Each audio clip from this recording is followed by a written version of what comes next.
Hello everyone. Good evening sir. Good evening. हमारा जो income from house property का भी जो चल रहा है, ये एक्चुअल में बहुत लेंदी हो रहा है। एक्चुअल में इसके टू पार्ट है। तो जो फर्स्ट पार्ट है वो हमारा वैसे कंप्लीट हो गया है। इसका जो सेकंड पार्ट है वो अभी हम कुछ नेक्स्ट क्लासेज के बाद स्टार्ट करेंगे। अभी हम ठीक है। कुछ छोटे टॉपिक है वो कवर कर लेते हैं।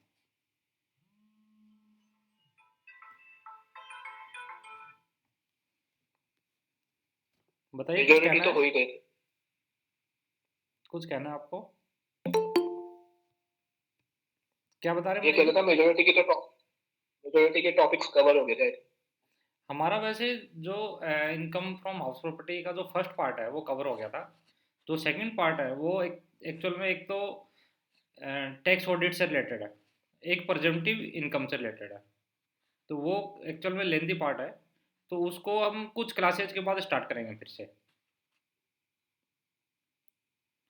ठीक है ना? Yes sir.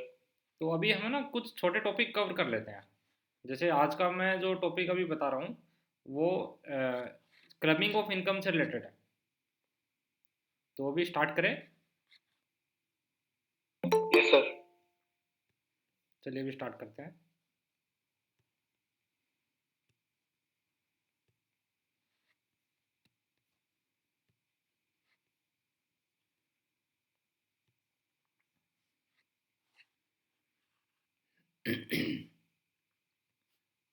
ये स्लाइड विजिबल है सबको? Yes sir. Yes sir. अभी क्लबिंग ऑफ इनकम क्या होती है? जैसे क्लबिंग ऑफ इनकम होती है कि कोई भी इनकम जो कोई अदर पर्सन अर्न कर रहा है, कोई अदर पर्सन की इनकम है, बट हमारी इनकम में वो क्लब हो जाएगी, ऐड हो जाएगी। तो ऐसी कौन सी सिचुएशन होती है कि इनकम तो कोई कमा रहा है बट टैक्स हम दे रहे हैं उस पर? अब ऐसा क्यों होता है, ये सारी प्रोविजंस है इस सेक्शंस में बताया गया है। तो इस पे सर अभी क्लबिंग का मतलब एडिंग होता है। है जी। सर क्लबिंग का मतलब एडिंग होता है ना इनकम को। हाँ जी, हाँ जी, मतलब कि हमारी टैक्सेबल इनकम में ऐड हो जाएगी वो इनकम, क्लब हो जाएगी। मतलब इनकम टैक्स एक्ट के हिसाब से जो मीनिंग है इसका, तो वो क्लबिंग यूज होता है, एडिशन यूज नहीं होता है। तो क्लबिंग का मतलब है कि दूसरे की इनकम वो हमारी टैक्सेबल इनकम में क्लब हो जाएगी और उस पर हम टैक्स देंगे। ओके। तो ये कौन सी सिचुएशन में ऐसा ओके। होता है? तो देखिए, फर्स्ट सिचुएशन है, वन सेकेंड।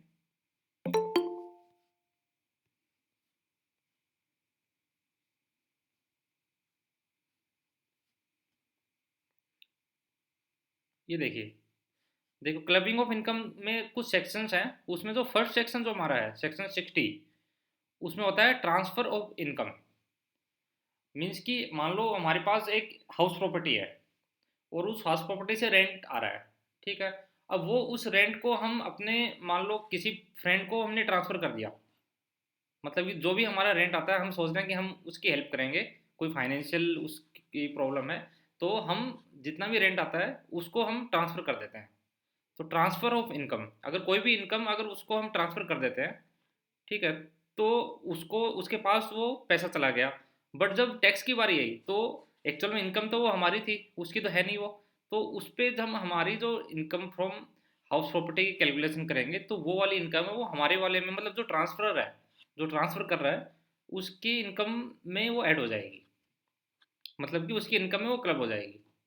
बट इनकम तो वो ट्रांसफ़र कर रहा है, तो इस सिचुएशन में वो इनकम क्लब हो जाएगी जो ट्रांसफ़र कर रहा है। या आप रीड कर सकते हैं, where a person transfer to any other person income from an assets. कोई भी असेट से कोई इनकम आई और उसने दूसरे पर्सन को ट्रांसफर कर दिया विदाउट ट्रांसफरिंग दैट असेट्स। मतलब कि असेट ट्रांसफर नहीं किया अभी, जो उसका हाउस प्रॉपर्टी है वो ट्रांसफर नहीं किया है, उस ओनली उसकी इनकम ट्रांसफर किया है। तो income shall be included in the total income of the transfer. जो भी ट्रांसफर है उसके टोटल इनकम में वो ऐड हो जाएगी। इसमें कोई डाउट है? हाँ जी। जैसे कोई एग्जांपल दीजिए, जैसे कोई वाइफ की इनकम होगी, जैसे वो वाइफ ले रही हो। नहीं नहीं, वो आएगा अभी, उसके वाइफ वाले प्रोविजन अभी आएंगे। अच्छा अच्छा। नहीं, फॉर एग्जांपल ऐसे थोड़ा सा फिर से बता दीजिए। हाँ जी, जैसे देखिए ये एग्जांपल है। आप अगर ये स्लाइड देख पा रहे हैं क्लबिंग ऑफ इनकम वाली, तो इसमें transfer of income without transferring assets, मतलब असेट्स का हमने ट्रांसफर नहीं किया है, बस इनकम का ट्रांसफर किया हमने। ठीक है, जो सेक्शन 60 में है, इसमें देखिए मिस्टर अक्स है, कोई भी मिस्टर अक्स है, तो ट्रांसफर द रेंटल इनकम, मैंने भी एग्जांपल दिया था ना अभी, कि रेंटल इनकम उसने मिस्टर अक्स ने rental income from house property, उसके बाद एक हाउस है उससे रेंट आ रहा है मिस्टर अक्स के पास, और वो मिस्टर वाई को लाइफ टाइम के लिए उस इनकम को ट्रांसफर कर दिया उसने, कि आप वो जो भी रेंटल इनकम आई वो आप लेते रहो। ठीक है, तो इनकम का तो उसने ट्रांसफर कर दिया, बट जब टैक्सेबल टैक्स कौन देगा उस पर, तो टैक्स वो देगा, एक्स देगा, इस पर ट्रांसफर देगा, क्योंकि ऐसे जिसने इनकम क्लब हो ये जाएगी। जिसने जमीन ट्रांसफर की है वही देगा नहीं, टैक्स। असेट्स तो ट्रांसफर हुई नहीं ना, असेट ट्रांसफर हाँ नहीं जी हुई, ओनली इनकम ट्रांसफर हुई हाँ है। जी हाँ जी, इनकम इनकम तो।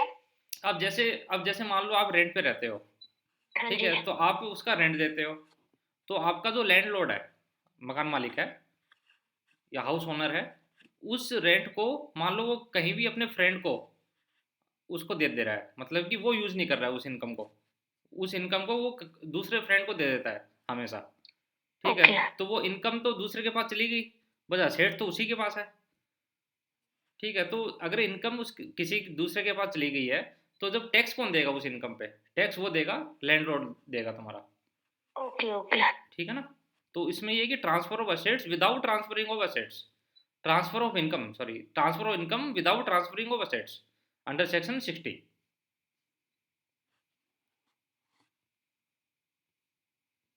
अब सेकंड पॉइंट आता है,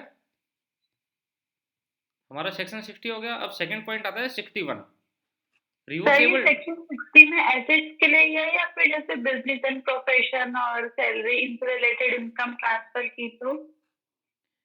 ये सभी पे आता है, ये सभी भी है कि ओके हाँ, मतलब कि अगर मान लो आपकी कोई भी असेट से इनकम आ रही है, असेट हाँ से आनी जी चाहिए इनकम वो, अगर मान लो आपकी सैलरी से इनकम आ रही है तो वो तो आपने एज ए एडवांस दे दिया, एज ए गिफ्ट दे दिया, बट कोई असेट से अगर कोई इनकम आ रही है, इसमें असेट्स इंक्लूड है। ओके ठीक है ना, मान लो आपको ये कोई भी वो है, शॉप से रेंट आ रहा है, या मान लो कोई शेयर्स है, शेयर से मान लो डिविडेंड आ रहा है, तो असेट्स होनी चाहिए। ओके सर हाँ, तो असेट से जो भी इनकम आई आपने ट्रांसफर कर दी। ठीक है, without transferring of assets, asset transfer नहीं किए, ओनली इनकम ट्रांसफर किया है। हाँ इनकम हाँ, ट्रांसफर तो की है वो ठीक एक्चुअल में इनकम आपने इसलिए ट्रांसफर भी, इनकम टैक्स तो ये सोचेगा ना, ये इनकम आपने इसलिए ट्रांसफर की हो कि भी आपने तो दिखा दिया, उसको ट्रांसफर कर दी, हो सकता है कि आप बैक एंड से उससे पैसे वापस ले रहे हो। है ठीक है ना, सर बस आप टैक्स सेविंग के लिए कर रहे हो, टैक्स बचाने के लिए कर रहे हो। हाँ जी हाँ, तो इसलिए इसमें साफ साफ ये प्रोविजन नहीं लिख दिया कि भी आप किसी को इनकम को ट्रांसफर कर ही नहीं सकते, आप कर दो कोई बात नहीं, टैक्स दे दो, कोई दिक्कत नहीं है। ओके ठीक है ना,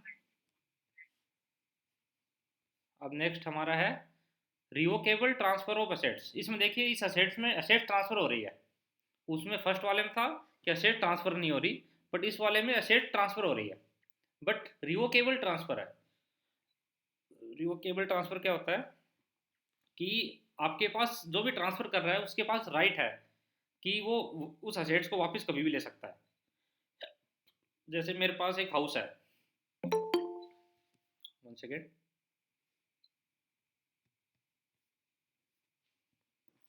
जैसे मेरे पास एक हाउस है, उस हाउस को मैंने 5 मंथ के लिए किसी को दे दिया, मतलब 5 मंथ के लिए मैंने ट्रांसफर कर दिया उसको। इस वाले सेक्शन में देखिए असेट ट्रांसफर हो रही है, और फर्स्ट वाले में असेट ट्रांसफर नहीं हो रही, तो ओनली इनकम ट्रांसफर हो रही थी। तो कुछ टाइम के लिए, वो टाइम पीरियड मान लो 2 ईयर भी हो सकता है, 5 ईयर भी हो सकता है, 5 डेज भी हो सकता है। ठीक है, तो कुछ टाइम के लिए आपने असेट्स को ट्रांसफर कर दिया, और उस असेट से कोई भी इनकम आ रही है, ठीक है, तो उस असेट से जो भी इनकम आएगी, वो जो ट्रांसफर है उसी का ही टैक्सेबल इनकम वो मानी जाएगी, मतलब उसी के ही, मतलब कि इनकम में वो क्लब हो जाएगी। आप रूल्स देख सकते हैं, when a person transfer any asset to any other person with a right, मतलब उसके पास राइट है, जो भी ट्रांसफर कर रहा है उसके पास राइट है, रिवोक द ट्रांसफर, ट्रांसफर को वो रिवोक कर सकता है। ठीक है, और all income arising from transferee from the assets, मतलब कि उससे जो भी ट्रांसफरी उस असेट से इनकम ले रहा है, उस असेट से जो भी इनकम ले रहा है, shall be included in the hands of transfer, transfer के हैंड पे इंक्लूड हो जाएगी। जैसे मान लीजिए मेरे पास एक हाउस है, और मैंने अपने फ्रेंड को 2 ईयर के लिए वो हाउस दे दिया। ठीक है, बट मैंने जो भी एग्रीमेंट किया उसमें ये था कि मैं वो जो भी असेट्स है वो 2 ईयर के अंदर मैं कभी भी ले सकता हूँ या 2 ईयर के बाद में ले लूँगा। तो इसका मतलब मेरे पास वो राइट है कि वापस लेने का राइट है, रिवोक करने का, जो ट्रांसफ़र हुआ है उसको रिवोक करने का राइट है। तो उससे जो भी इनकम आ रही होगी, उस हाउस से अगर कोई भी रेंटल इनकम आ रही होगी, तो उस पर जो भी टैक्स देगा, कौन देगा? मैं दूंगा। जो भी ट्रांसफ़र है वो उसमें टैक्स देगा। इसमें कोई डाउट है? पर अगर एसेट्स ट्रांसफर करनी है वो भी टैक्सेबल होगी क्या? नहीं, असेट्स ट्रांसफ़र करना कोई टैक्सेबल पार्ट नहीं है ना। हाँ, ये मतलब असेट ट्रांसफ़र भी एक्चुअल में ये सेल नहीं हुई ना अभी, इस वाले केस में ओके, भी वो सेल नहीं हुई है, ठीक है सर। वो भी रिवोकेबल है। अगर सेल हो जाती तो बात ही क्या, सेल हो जाती तो कोई दिक्कत नहीं थी। अगर वो सेल हो जाती तो फिर तो कैपिटल गेन अराइज हो जाता और क्लबिंग ऑफ इनकम अप्लीकेबल ही नहीं होता। और सेल होने के बाद ओके, उस एक्चुअल में वो मेरे पास तो वो राइट खत्म हो गया ना। अब उस पर जो भी इनकम वो जो भी आएगी तो वो जो भी ट्रांसफर है, सॉरी ट्रांसफरी है, तो उसकी इनकम में वो ऐड हो जाएगी, न कि ट्रांसफर के इनकम में।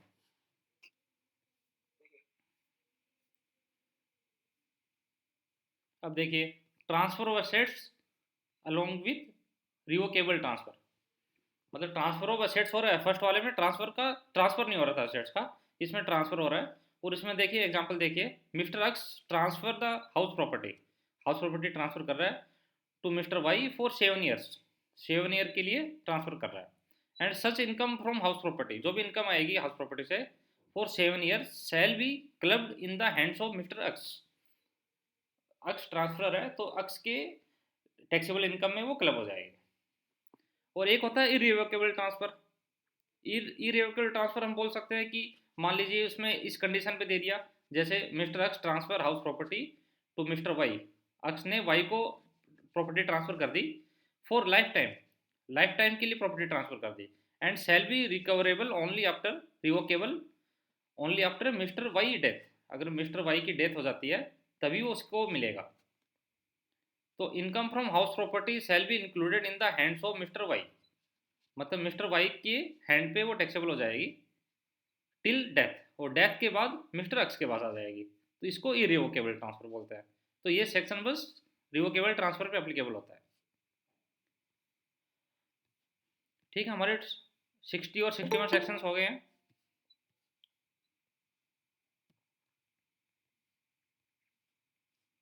हमारा नेक्स्ट सेक्शन है सेक्शन 63। अब इस ये भी रिवोकेबल ट्रांसफर से रिलेटेड है। एक transfer shall be deemed to be revocable, मतलब कि ऐसा कौन सा ट्रांसफर है जिसको रिवोकेबल ट्रांसफर ही बोलेंगे।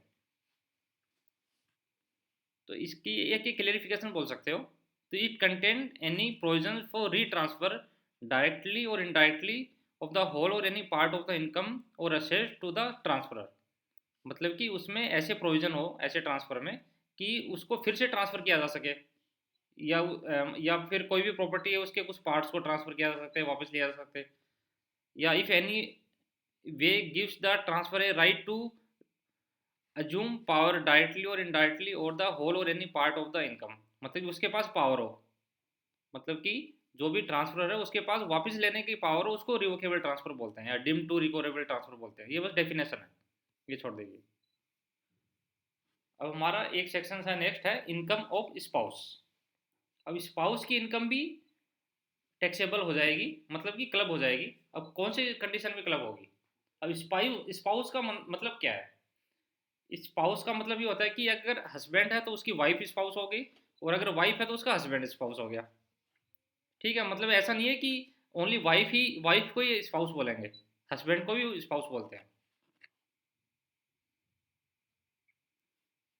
अब देखिए, एनी इनकम अराइजेज डायरेक्टली और indirectly to the spouse by way of salary या कमीशन या फीस फ्रॉम द कंसर्न। कोई एक कंसर्न है या कोई इंटाइटी है या कोई कंपनी है या कोई फर्म है, कोई भी ऑर्गेनाइजेशन है मान लीजिए, ठीक है, उस ऑर्गेनाइजेशन से स्पाउस को कोई सैलरी मिल रही है, कोई कमीशन मिल रहा है या कोई फीस मिल रही है, ठीक है। और या एज ए वो इनकम ही मान लीजिए, इनकम अराइज हो रही है, ठीक है। इनकम अराइज कैसे होती है? या तो सैलरी मिल रही होगी उसको, या कमीशन मिल रहा होगा, या फीस मिल रही होगी। और कहाँ से मिल रही है, कोई फर्म होगी या कोई कंपनी होगी या कोई भी ऑर्गेनाइजेशन होगा, ठीक है। और which assessee has substantial interest will be clubbed in the hands of assessee. For example, कोई कंपनी है, ठीक है, XYZ कोई भी कंपनी है, उसमें मैं वर्किंग हूँ और मेरा उस कंपनी में सब्सटेंशियल इंटरेस्ट है। अब सब्सटेंशियल इंटरेस्ट क्या है, पहले हम वो जान लेते हैं। सब्सटेंशियल इंटरेस्ट बोलते हैं beneficial of owner of share. मान लो कि excluding fix rate of dividend to the extent of 20% और मोर, कि उस कंपनी के मेरे पास 20% से ज़्यादा शेयर्स हैं, 20% या उससे ज़्यादा शेयर्स हैं मेरे पास। या फिर carrying not less than 20% of voting power, मेरे पास उस कंपनी के वोट करने की पावर 20% या उससे ज़्यादा है। या फिर उसकी प्रॉफिट में हिस्सेदारी मेरी 20% या उससे ज़्यादा है, उसको सब्सटेंशियल इंटरेस्ट बोलेंगे।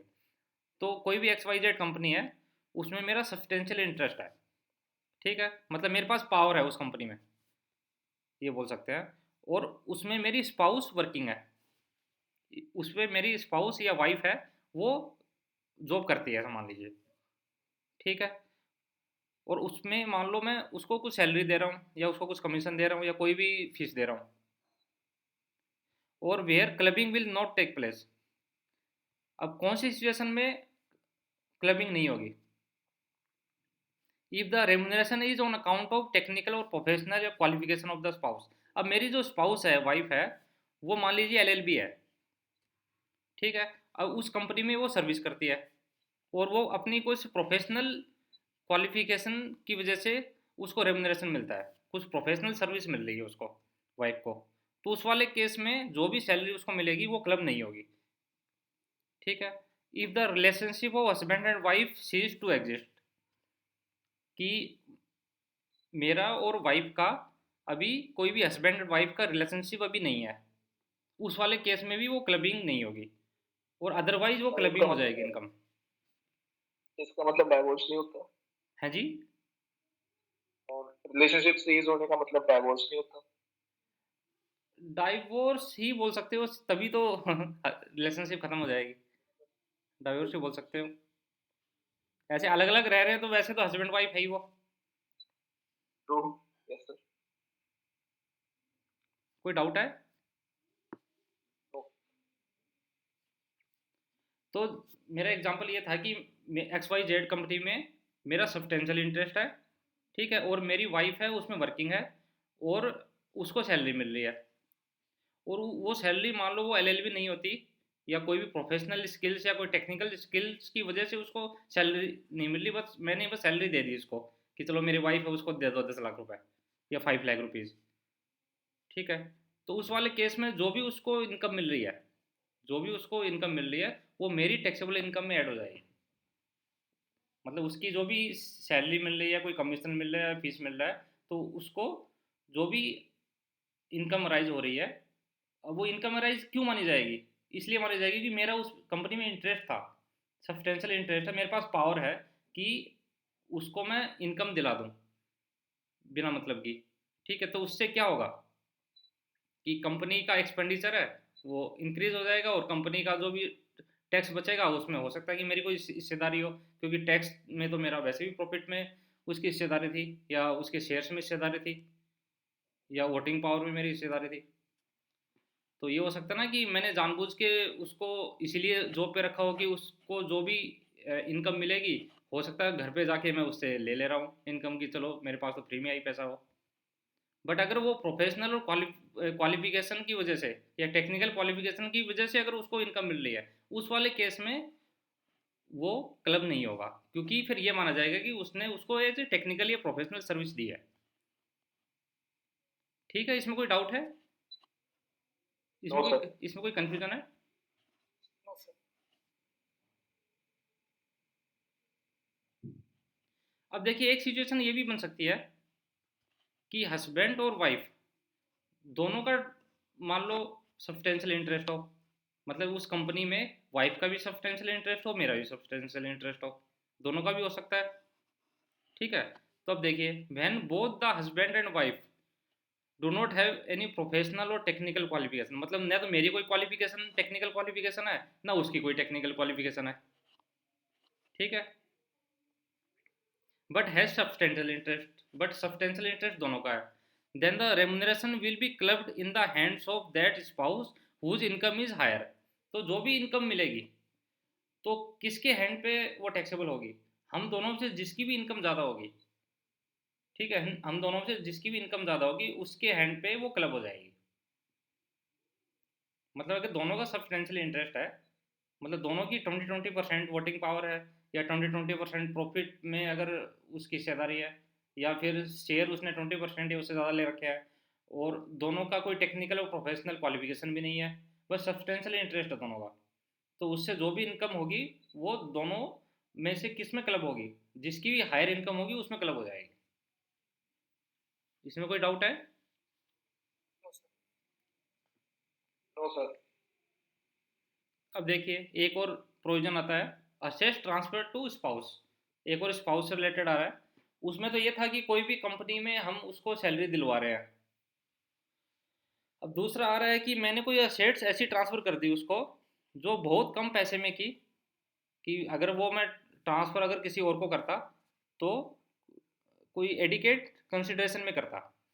व्हेनेवर एन इंडिविजुअल, मतलब कोई भी individual transfer asset to a spouse, कोई भी स्पाउस को कोई भी असेट ट्रांसफर करता है विदाउट एडिकेट कंसिडरेशन, मतलब पर्याप्त कंसिडरेशन नहीं है उसका, मतलब पर्याप्त उसका वो वैल्यू नहीं है। ठीक है, जैसे मान लीजिए मैंने कोई भी प्लांट एंड मशीनरी कोई भी कंपनी की है वो उसको ट्रांसफर कर दिया। अब वो तो है तो 1 करोड़ की, मैंने उसको दे दिया कि चलो 5 लाख में ले लो। ठीक है, तो the income arising from such assets, तो ऐसी सिचुएशन में जो भी इनकम अराइज होगी उस प्लांट एंड मशीनरी से, जो भी वो प्रॉफिट कमाएगा कोई भी स्पाउस या कमाएगी, ठीक है, तो उससे जो भी इनकम आएगी will be clubbed in the hands of transfer, तो ट्रांसफर के हैंड्स पे वो क्लब हो जाएगी। मतलब कि ये वाला जो रूल है वहाँ भी अप्लीकेबल होता है, कि जैसे हमने उसको 1 लाख रुपीज़ एज ए दे दिए, गिफ्ट में दे दिए, ठीक है, तो जो कैश होता है वो भी एज ए एसेट से होता है, तो हमने उसको फ्री में दे दिया, मतलब विदाउट एडिकेट कंसिडरेशन के लिए दिया, विदाउट एडिकेट कंसिडरेशन में दिया उसको, जो भी एसेट ट्रांसफ़र किया है या कैश ट्रांसफ़र किया है, और उस कैश को उसने एफडी बना ली, और उस एफडी से उसको इंटरेस्ट आ गया, तो वो इंटरेस्ट जो भी आएगा वो मेरा टैक्सेबल में होगा, मेरी इनकम में वो टैक्सेबल होगा। और अगर मान लो जो भी इंटरेस्ट जो भी आया उसके पास, उस इंटरेस्ट को फर्दर उसने री इन्वेस्ट कर दिया, फर्दर उसने री इन्वेस्ट कर दिया, जैसे मान लीजिए मैंने 5 लाख रुपीज़ उसको एज ए गिफ्ट दे दिया, तो मैंने एडिकेट कंसिडरेशन नहीं लिया, मतलब विदाउट एडिकेट कंसिडरेशन उसको ट्रांसफ़र कर दिया पैसा फ्री में। ठीक है, अगर एडिकेट कंसिडरेशन कब माना जाता है? मान लो वो अगर कोई टेक्निकल सर्विस मुझे देती, ठीक है, और उस वाले केस में जैसे मान लो मेरा कोई बिजनेस चल रहा है, और उस बिजनेस में मान लीजिए वो चार्टर्ड अकाउंटेंट है, उसने हमारे जो बैलेंस शीट है वो साइन किया है, उस वाले केस में मैंने अगर उसको 1 लाख रुपीज़ दिया है तो वो एडिकेट कंसिडरेशन माना जाएगा, उस वाले केस में रूल अप्लीकेबल नहीं होगा। बट फ्री में मैंने अगर 1 लाख रुपीज़ उनको दे दिए, 5 लाख रुपीज़ उनको दे दिए, और उस पर अगर उसने एफडी बना ली और उस पर इंटरेस्ट जो भी अर्न होगा वो मेरी टैक्सेबल इनकम में ऐड हो जाएगा, मतलब ये ट्रांसफर की टैक्सेबल इनकम में ऐड हो जाएगा। बट अगर उस इंटरेस्ट को फर्दर उसने री इन्वेस्ट कर दिया, मान लीजिए 10,000 रुपीज़ उसने उससे इंटरेस्ट कमाया, और 10,000 रुपीज़ उसने फिर से कहीं इन्वेस्ट कर दिया, तो उससे अगर कोई भी इनकम आएगी वो फिर उसी की टैक्सेबल होगी, न कि मेरी टैक्सेबल होगी, क्योंकि मैं पहले से टैक्स दे चुका हूँ उस पर। इसमें कोई डाउट है? No sir. अब देखिए क्लबिंग कब नहीं होगी? If the assets are transferred for adequate consideration, मैंने बताया ना कि अगर वो चार्टर्ड अकाउंटेंट है, अगर उसने मुझे कोई भी बैलेंस शीट साइन की है, कोई भी सर्विस दी है, तो वो एडिकेट कंसिडरेशन हो गया, तो उस वाले केस में ये क्लबिंग इनकम अप्लीकेबल नहीं होगा। और वो सेम रूल है कि relationship husband and wife should not exist, कि हस्बैंड और वाइफ का कोई रिलेशनशिप एग्जिस्ट नहीं है at the time when the assets are transferred, मतलब जब असेट ट्रांसफर हुई थी तब वो हस्बैंड वाइफ नहीं थे, उसके बाद उन्होंने शादी कर ली। ठीक है, तो उस वाले केस में ये रूल अप्लीकेबल नहीं होगा, क्योंकि 1 लाख रुपीज़ जब मैंने दिए उस टाइम वो हस्बैंड वाइफ नहीं थे, और उस टाइम में एडिकेट कंसिडरेशन नहीं था, बट उस टाइम वो एक्चुअल में हस्बैंड वाइफ थे ही नहीं, और बाद में अगर वो रिलेशनशिप आ गया तो उस वाले केस में भी रूल अप्लीकेबल नहीं होगा। ठीक है, यस। अब देखिए एक सिचुएशन ये भी हो सकती है कि assets transfer to the third person, कोई भी असेट्स ऐसी है वो मैंने थर्ड पर्सन को ट्रांसफर कर दी, ठीक है, और डेफर्ड बेनिफिट, उस असेट से कुछ बेनिफिट आ रहे हैं, कुछ इनकम आ रही है, और वो इनकम है स्पाउस को मिल रही है फ्री में। मान लीजिए मैंने मिस्टर राम को एक हाउस प्रॉपर्टी ट्रांसफ़र कर दी, और उससे जो भी इनकम आ रही है वो मैंने बोल दिया कि जो इससे जो भी, तब मैं इसको हाउस प्रॉपर्टी को तभी आपको ट्रांसफ़र करूँगा अगर इससे जो भी रेंट आएगा वो आप मेरी वाइफ को देते रहेंगे। तो उसने बोला ठीक है, कोई दिक्कत नहीं है। अब जो भी उससे इनकम आ रही है वो मेरी वाइफ को फ्री में आ रही है, तो इस वाले केस में जो भी इनकम वाइफ को मिल रही है वो मेरे में टैक्सेबल हो जाएगी। ऐसे ही एक सन्स वाइफ पे अप्लीकेबल होता है, मतलब कि जो भी लड़का है उसकी वाइफ, तो asset transfer to sons wife, son की वाइफ को अगर कोई असेट ट्रांसफ़र हो रही है या फिर थर्ड पर्सन के थ्रू ट्रांसफ़र हो रही है, मतलब सेम रूल है वो सन्स वाइफ पे भी अप्लीकेबल हो जाएगा। जो स्पाउस पे अप्लीकेबल हुआ था वैसे ही सन्स वाइफ पे ये रूल अप्लीकेबल हो जाएगा। अब देखिए, अब नेक्स्ट आता है हमारा section 64(1)(a), clubbing of income of A minor child. अब माइनर चाइल्ड पे देखिए क्या रूल है। अभी तक कोई डाउट हो तो बताइए। No sir. बड़े आगे।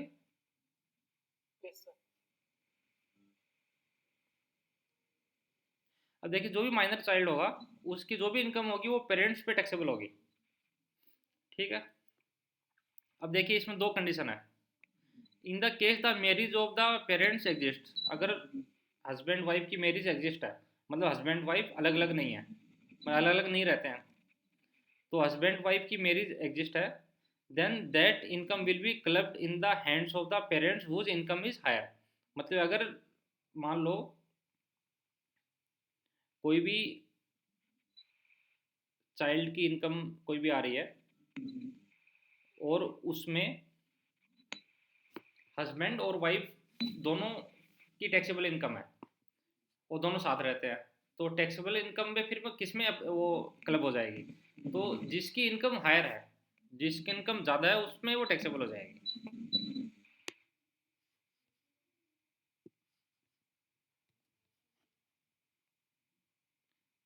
ठीक है, इसमें कोई डाउट है?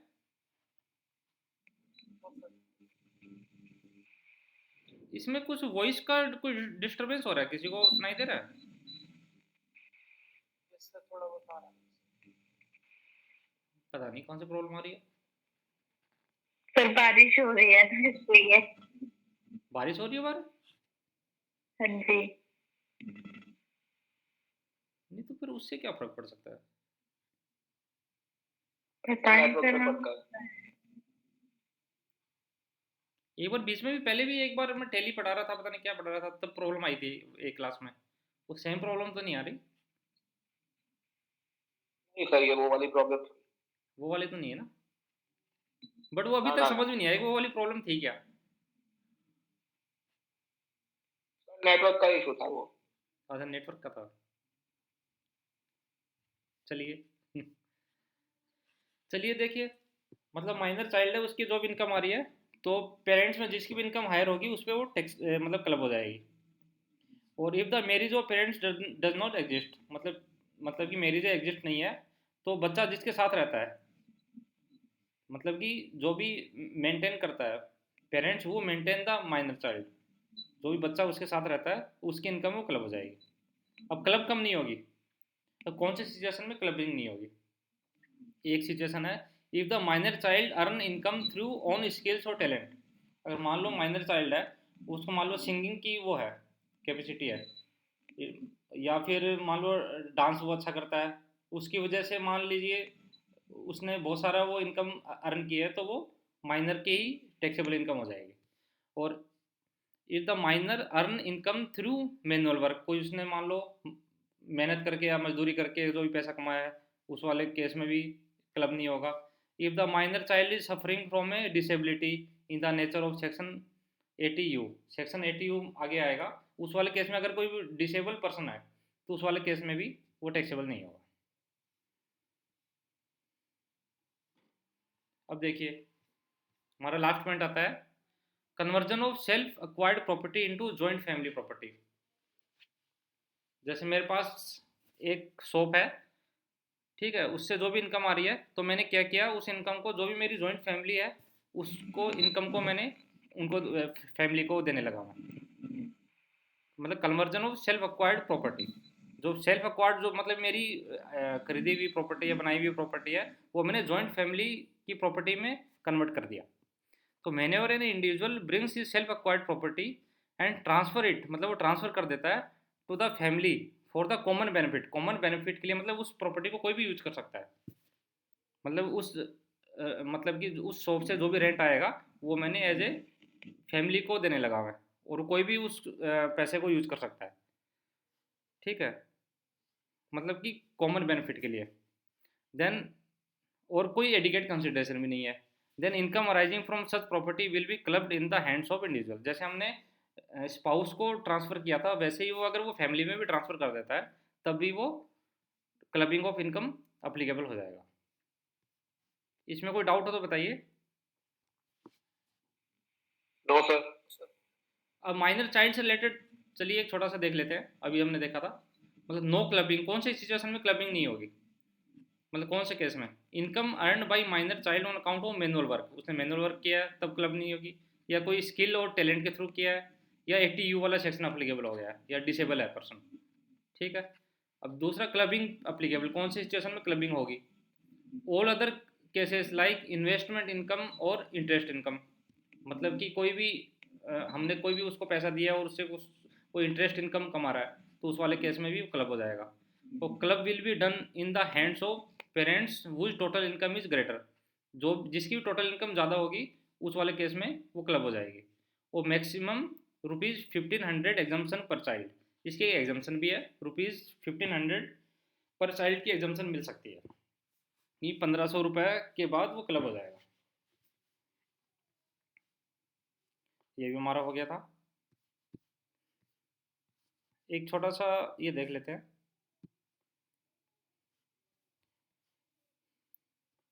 जैसे हमने अभी कौन कौन से प्रोविजन देखे हैं, income transferred without actual transfer of assets, ये हमारा फर्स्ट प्रोविजन था। उसके बाद नेक्स्ट था income arising from revocable transfer, कि रिवोकेबल ट्रांसफर के थ्रू हमारा ट्रांसफर हुआ था कि हमने असेट्स को ट्रांसफर तो कर दिया बट हमने 7 ईयर के लिए ट्रांसफर किया या 8 ईयर के लिए ट्रांसफर किया। या फिर इनकम अर्नड बाय स्पाउस और इंडिविजुअल, ठीक है, concern in which individual has substantial interest, मतलब इंडिविजुअल का सब्सटेंशियल इंटरेस्ट था और उस इंडिविजुअल का सब्सटेंशियल इंटरेस्ट था और उस वाले केस में स्पाउस को कोई भी इनकम अर्न हो रही है। या फिर assets transfer to inadequate consideration, spouse को हमने इन एडिकेट कंसिडरेशन में असेट्स को ट्रांसफर किया। या फिर एक प्रोविजन था हमारा income arising to sons wife, sons की वाइफ पे भी ये सेम प्रोविजन अप्लीकेबल हो जाएंगे। वो एक माइनर चाइल्ड वाले थे जो 1500 वाले प्रोविजन थे। एक छोटा सा एग्जांपल यहाँ भी ले सकते हैं। इसमें देखिए असेट ट्रांसफर टू एनीवन, कोई भी पर्सन को हमने असेट ट्रांसफर किया, मतलब असेट से रिलेटेड है कि you transfer income but do not asset transfer, कि कोई भी आपने असेट तो ट्रांसफर नहीं की बट इनकम ट्रांसफर कर दी। या फिर you make a revocable transfer, कोई रिवोकेबल ट्रांसफर किया, तो ये तो असेट से रिलेटेड आ गया। फिर नेक्स्ट आया कि स्पाउस से रिलेटेड, तो स्पाउस से रिलेटेड ये था कि अगर सब्सटेंशियल इंटरेस्ट वाले प्रोविजन है तो ये स्पाउस से रिलेटेड अप्लीकेबल हो जाएंगे। या फिर असेट ट्रांसफर टू स्पाउस और एनीवन विदाउट एडिकेट कंसिडरेशन, कोई भी कंसिडरेशन के बिना अगर उसको ट्रांसफर किया है। या फिर income generated by spouse from the money you give, आपने उनको कोई भी मनी दी है उससे अगर उसने इनकम कमाई है बट री इन्वेस्टमेंट नोट क्लब्ड, मैंने बताया नहीं, अगर उसको अगर इंटरेस्ट भी मिल रहा है तो उस वो फिर फर्दर उसको अगर री इन्वेस्ट कर रही है तो उस पर जो भी इंटरेस्ट आएगा वो फिर क्लब नहीं होगा।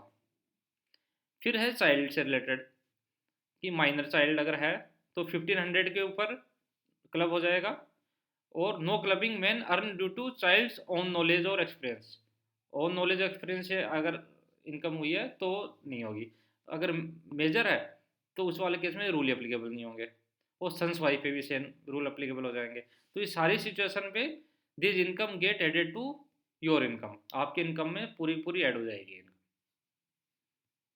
इसमें कोई डाउट है? No sir. एक एग्जांपल और ले सकते हैं, जैसे husband transfer rupees 1 lakh to wife, wife को ट्रांसफर किया 1 लाख रुपीज, और वाइफ रिसीव मनी, वाइफ ने मनी रिसीव की and invest the same in bank FD, bank FD में इन्वेस्ट कर दिया और उस पर 8% इंटरेस्ट भी जनरेट किया है। तो जो 8000 जो भी इंटरेस्ट इनकम आई है वो हस्बैंड की वाइफ मतलब हस्बैंड की इनकम में टैक्सेबल हो जाएगी यहाँ पर। और वाइफ री इन्वेस्ट रुपीज़ 8000, वाइफ ने 8000 रुपीज़ फिर से इन्वेस्ट कर दिए, जो 8000 रुपीज़ मिले थे फिर से उसने इन्वेस्ट कर दिए, उस पर फिर से 8% इंटरेस्ट आया। तो जो 640 रुपीज़ जो भी इंटरेस्ट आया वो फिर इसकी इनकम में क्लब नहीं होगा, वो बस वाइफ की इनकम में क्लब होगा। और चाइल्ड के केस में क्या है, father transfer rupees 1 lakh to minor child, minor child के को ट्रांसफ़र किया है और such 1 lakh rupees is invested in minor child name in FD, FD बनवा दी उसने, वो 8% इंटरेस्ट आ गया। तो जो भी 8% इंटरेस्ट 8000 आया वो फादर की इनकम में टैक्सेबल हो जाएगा। बट आप एक 1500 की एग्जाम्पशन भी कर सकते हो, क्लेम कर सकते हो। वो किसकी इनकम में क्लब होगा, जो जिसकी भी मैक्सिमम इनकम होगी टैक्सेबल इनकम होगी उसमें क्लब हो जाएगा। एक छोटा सा एग्जाम्पल और ले सकते हो कि हस्बैंड ने वाइफ को गिफ्ट किया 10 लाख रुपीज़, तो इस वाले केस में क्लबिंग वाले इनकम अप्लीकेबल नहीं होंगे। उसके बाद wife receive 10 lakh rupees, wife ने 10 लाख रुपीज़ रिसीव किए तो ये भी उसकी टैक्सेबल इनकम नहीं है। उसके बाद wife invest rupees 10 lakh rupees, अब वाइफ ने इन्वेस्ट कर दिए और उससे जो 80,000 रुपीज़ आए वो फिर क्लब हो जाएंगे 80,000 रुपीज़। और वाइफ ने जो 80,000 रुपीज़ फिर से इन्वेस्ट कर दिए तो 15,000 है वो क्लब नहीं होंगे। तो बस जो फर्स्ट टाइम जो इन्वेस्ट किए थे उस पर जो इनकम आया वही क्लब होगा। इसमें अब बताइए कोई डाउट हो तो? नहीं सर, नो। मेरे ख्याल से समझ में आ गया होगा अब तो। Yes sir. Yes sir. चलिए फिर नेक्स्ट क्लास में मिलते हैं। आज का टॉपिक कंप्लीट हो गया हमारा। Thank you sir. Okay, thank you, good night, bye.